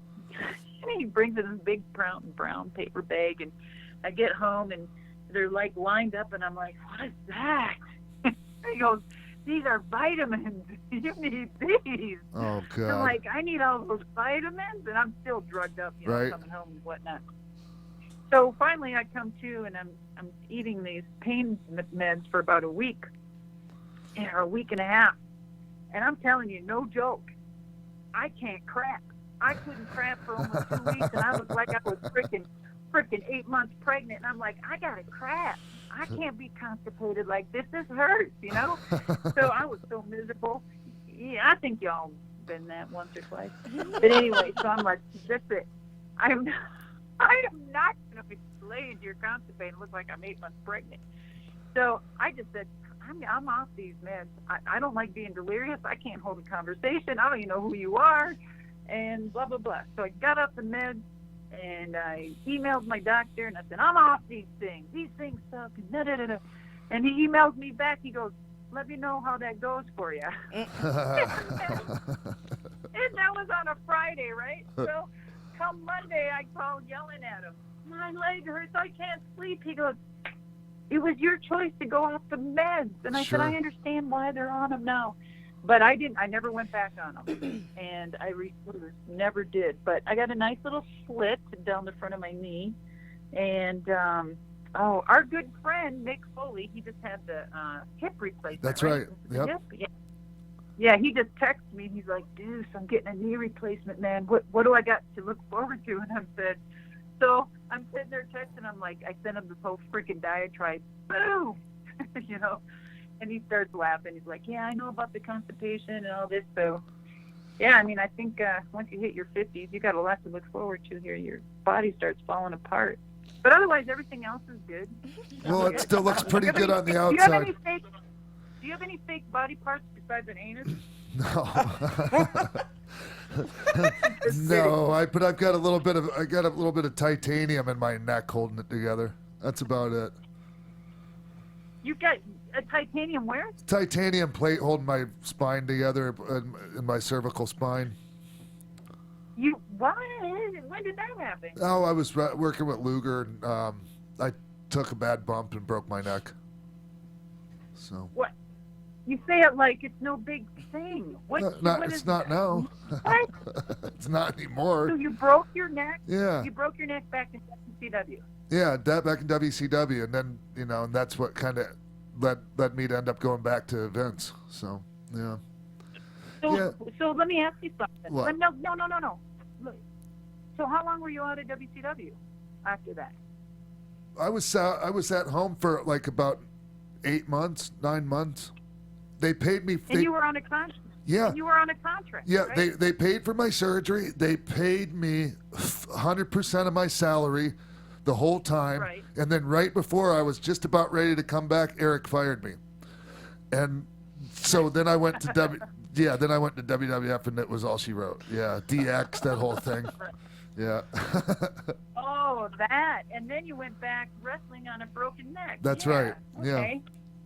Yep. All right. Well, dang it. Well, then you know what it's like to have a part that's kind of all screwed up. Does it give you any problems now? Surprisingly, not that much. You know what? for all the things I have wrong with my body, Deuce, I don't really walk. Yeah. I don't really walk around in that much pain, and honestly, I credit that to the medical marijuana, the cannabis. So you're okay. That's where I was going. So I know you have all these ailments and all these hurts and stuff because of what we've been through, especially through Japan and etc. So you're going to say you don't have any aching or pain because of the marijuana? That and the food I put in my body. I don't put the dairy or the gluten, things like that in my body, so it's a lot less inflammation. I feel I have no right, considering the abuse I've done to my body, I have no right to feel this good. Yet I do, and I'm very grateful. Oh my God, that's great. So who educated you on this, and what path to take? How did you do this? I just, I don't know. I got sick of feeling like shit, you know? Right. Good for you. Yeah. So it wasn't like a rehab thing. It was No. just you just decided you need to Google some shit and say, hey, how do I feel better? That's right. And, when I did that, then, I quit wanting to get, effed up on drugs or alcohol. So. Right. So you don't drink? I don't drink, no. The only thing that I put. When's the last time you drank? I might have had I had probably a couple drinks in the last 6 months, but so infrequent that I can't even consider myself a social drinker. Even I just don't. It makes me feel bad. Any little thing that doesn't sit right with me, like I notice right away, whether it's any kind of a drug, like. Yeah, no pills, nothing. Just cannabis. That's it. Nothing. Nothing. Wow. Nothing. Wow. So No. so you're smoking the cannabis. So do you Eat get it. an X-ray yearly to see how your lungs are doing? I don't smoke it that much even. It's a lot of it's just eating it or vaporizing. Well. Oh. Yeah. Okay, you can see I'm not educated. In I that highly department. recommend so it. Vaporizing like the cigarettes. I hi- Vaporizing like they do with these fake cigarette smoking things, Yes. right? Exactly. They even have bath bombs now too, by the way. Marijuana bath bombs. They have what? Bath bombs where you put it in the bathtub. Like a bath salt. Yeah. Why Yeah. don't That sounds kinky. I should do that to my husband, but he might get kicked out of the army. So, oh my God. Oh, that's right. Yeah. Bath Yeah, business? that's right. Yeah. They're Anyway, like bath business. Okay, you know what you need to do? What? You need to mail me a care package from California with a bunch of bath business, man. And I will freaking load them up, and I'll be sitting there probably passed out saying, hey, thanks, guys. No, just kidding. we can talk about that. You are too much. Oh, I thank Sean for everything, for this and catching up, and Thank so you. much more. We could talk about, Yes. but I'm sure, I just don't want to bore everybody either. But, Save it for your show. show. Yeah. Save it. We'll talk about it. Yeah, because I know there's there's got to be a ton of things that that you can bring up. I can think of several things right now, but I'm not going to save them for What's that? save them for you. Just things, things about me that. Okay, that give me one. Oh, One, come on. What? When, like we could talk about China, things like that. You know what? We could do that on your show. Oh, well, sure. And I'll end. You know what? I'll end our podcast like this, and talking about Joanie and China. Yeah. And that is this. I was very fortunate to get to know her Yeah. in our last, whatever, months and days and weeks, and her and I were talking. I'm not going to say super regularly, but we were hitting it on the text and talking and other things. And I was so disappointed and angry and distraught and just confused, but I got it. And not saying it's okay, but I was reached out to, from another mutual friend of ours, Right. pleading and asking me to get a hold of her to see what I could do. And as well as another friend that we know that's in hardship right now, and asking and pleading to help her as well. And So on the brink of that, one seemed to be doing okay, so I was reaching out to the other, and that which was Joanie, and we started talking, and it was 2 days before she passed, and she left me this incredible. No, I'm not kidding. I left it on my phone, her message, and it was one of the greatest messages ever. Wow. Yeah. It's tough. It was really, really good. Yeah, it was good. She said some amazing things. She regretted a lot of things. Her and I were planning some things, and along with Tammy, and trying to come clean, type of thing for these two, and it was a great idea. And then 2 days before, spoke, and then I remember I called her that evening, and she wouldn't answer her phone. And I remember she answered and hung up or something, and I tried calling her back, and then I found out she was gone 2 days later. And then I was like, oh my God, that one time she hung up and, answered and hung up. Maybe it was that moment I could have saved her or something, Yes, it's that, and that's, what, those types of thoughts are like, there's a lot of people that have had those kind of thoughts, and even myself, I just, that was something, like, just the fact that that her and I never made peace with each other, and it's something that would have happened. Oh my God, I know. And let me tell you, she wanted to. She wanted to, Sean. She was scared. It was a scary thing, and I get it, and she was a scared. Like, it was I had to be just so hard to be her toward the end. I don't want to get off into this. I just. No. You know what? Sometimes, son, sometimes facing it and talking to somebody. Oh, and we're being recorded now. Maybe it's nobody's business, but anyway, I'm sure other people have talked to you about this subject, and sometimes you just talk to somebody that had a connection with her that you, like myself, that you didn't even know, that maybe things that she has mentioned that could have put closure for you. That sure. Absolutely. Yeah. And she was in a good place in her head, really, and she'd never meant anything malicious.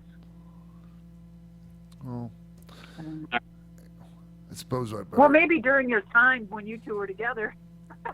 Oh no, it was pretty it got so volatile, and I can understand her feeling, because I wasn't look, I was definitely not the best boyfriend in the world, best fiance or boyfriend. I was so effed up, When you say fiance, that's one thing. Her and I didn't really tap into that much, but it did you get trips okay, or how did you guys even? We didn't care. We were both at a point where it wasn't really something to. I wasn't even concerned with that, because I was gone from WWE, and I was I was pretty confused and messed up, and I'd left my wife and and all that, and anyways, yeah, no, it was that was awful weird situation. So what's the bro code in that though? I don't know. The bro code, I broke that. I broke the bro code. Yeah, no shit, dude. Yeah. So and it's amazing the understanding and that Paul, that Triple H had, and Steph over that. They didn't judge me. They kind of understood where I was at the time. Whatever. And I loved her very much. Deuce, I loved her very much, and I still do. And it's freaking devastating. I know, but you know what? You got to stop blaming and stop thinking what if it did. Yeah, and I know you guys didn't have a closure, and that's the freaking worst. But It is. know this, she wanted it, and just know that. Yeah. She did. Yep. Yeah. Just like she wanted it with WWE and Paul and trying to, the whole Hall of Fame thing. Yep. Yep. So, her heart wasn't trying to go in the right place. Everybody tries. Look at you. You are now. Who's to say that she wasn't going on that same path, man? yeah. Come on. I suppose, We- Deb, Deuce, I suppose we should. Yeah. We've been talking for a long time. We can talk sometime. Yeah. Okay. Yeah. Anyway, sorry guys. Don't be No, don't sorry. be sorry. You're amazing. We'll sit here and listen forever. Yeah. Yeah. Nobody's like trying to get us to go. I just. Deb, Except Deuce. for you, do you have to go? Y'all gotta go tap a kidney back there. Oh my All God. right. Well, thank you. Thank you very much, my dear. And I love you dearly. I You love always you. have a special place. Aw. You are so the best. I'm so happy we had to talk, and I'm so grateful that you gave us your time today, because you're Oh, just and amazing. likewise. And I will hold something true to you. What? I'm waiting for my fizz balls. Oh, the fizz balls. And also, Deuce, mark my words. Just like I said, you were going to end up in the Hall of Fame. You're going to have an action figure soon. Yes. Someday, maybe when I'm around Moolah Face. Hey, you ever think about getting back? But in I'll the... be grateful. One more thing before I let you go. You ever think about getting back in the ring? One more time. Well, after this knee, I feel pretty damn good. You never know, but Yeah. I'm 54. You know what I would like? Listen to this. What? It's not my time to shine. It's not about me. And you asked me that question, and people ask me all the time, could I still go? Absolutely. Damn If I right. started training. Damn right, I probably could if I got back training for a month or two, a couple. But you know what I would like? I wouldn't mind. What about having? Why not be the woman freaking Paul Heyman? You know what I'm saying? Yes. Why can't I go up there and throw a leg and get a few women, in a stable? What about Do the dangerous alliance of women? I love that. So Medusa snakes. Oh wow. I love that. That's excellent. Medusa's what? Medusa's snakes. Like Medusa's snakes. Snakes. Eh. How about yeah? How about these bitches will turn you to stone? Yeah. There you go. Yeah. Whatever. Okay. All right. Peace out. Thanks, Deuce. Have an awesome day. You're the best. Love you very much. You too. Thanks, guys. Thank Bye. you so much. Wow.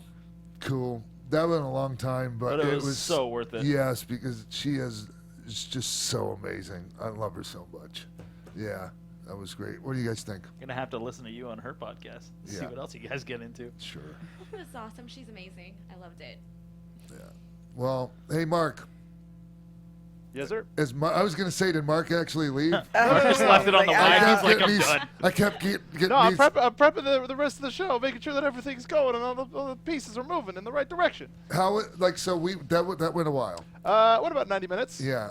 So the whole today's show is a little bit longer than usual. Hopefully, everyone thinks it's worth it to invest the time in listening. Because, Hanging on every word, man. Yeah. That woman, she really blazed trails. No pun intended with the Lunder Blaze, but she is a trailblazer. And she deserves every bit of respect and even more than she gets. Well, she was saying a lot about women today have so much more opportunity, and it's because of women like her who made that possible. That's right. Yes. Definitely. Because when she got the chance to, and they brought her in WWF, and I don't think that they were actually thinking, I don't know what they were thinking, but regardless of what they were thinking, she got the opportunity, and she got to show everyone what she could do, and I mean, I wasn't just blowing smoke up her ass when I told her, her matches with Bull Nakano were as good as any other match on the show. Oh, yeah. Yeah. So, anyways,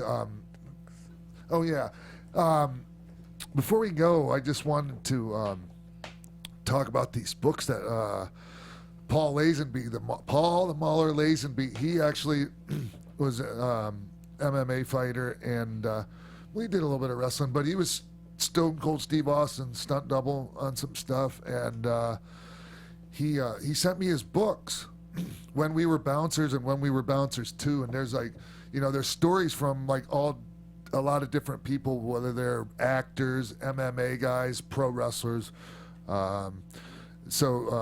We have stories from Samoa Joe, MVP, Kimbo Slice, Don Fry, Boss Keith Rutten, Jardine. Yeah. So many. Excuse me. And it's just really good reading. It's one of these. They're the kind of books that you don't have to read from start to finish. They're tremendous. Actually, if Paul's listening, don't take this the wrong way, but they're tremendous bathroom books. Yeah. To when you're sitting down dropping a deuce. Well, when you got them in the mail the other day, I just opened it up and started flipping through it. I read Don Fry's story. I was like, oh, this is awesome. And then I started flipping through more chapters and seeing all the people in it. Yeah. And it just gets better. So And, definitely pick those up. And so I'm trying to see where you can pick these up at. I'm sure they're on Amazon. Yeah. And so it's When We Were Bouncers, and the second one, When We Were Bouncers 2. I just wanted to mention that since Paul was nice enough to send me these books. And he was asking me if I would want to contribute, Oh, yeah. Yeah. You were a bouncer for a short time. Just a short time, if you want to call it that. But there were some interesting and stories. you bounced with, it was you and Jerry Lynn, Yeah, right? Jerry Lynn and I worked. Yeah. Anyways, for another day. For another day. So, hey, TK, before we go, what are the final words for today? Final words. Don't forget to follow us on all social media. So AfterBuzz TV, Twitter, The Real X-Pac, IG, XPac12360, Facebook, XPac12360 Show. Gosh, we got a lot of great So much comments good on the stuff. Facebook from Gene Anderson, AJ Ortiz, Bella Ann, Justin Samuels, Brandon Shields, AJ Stevens, Tony Witt, Cherish Smith, JP Severs. Thank you guys for all your great comments. It was awesome. Really? very Yeah, all active, on the Facebook everyone loved Alex Riley's episode. So Yeah. Oh, wow, really? Yeah, so keep that coming. Very More cool. comments. Have you checked your DMs yet? No. Anyways, all right, y'all. Hey, really, really appreciate everyone tuning in. And we'll see you next week right here on XPac 12360.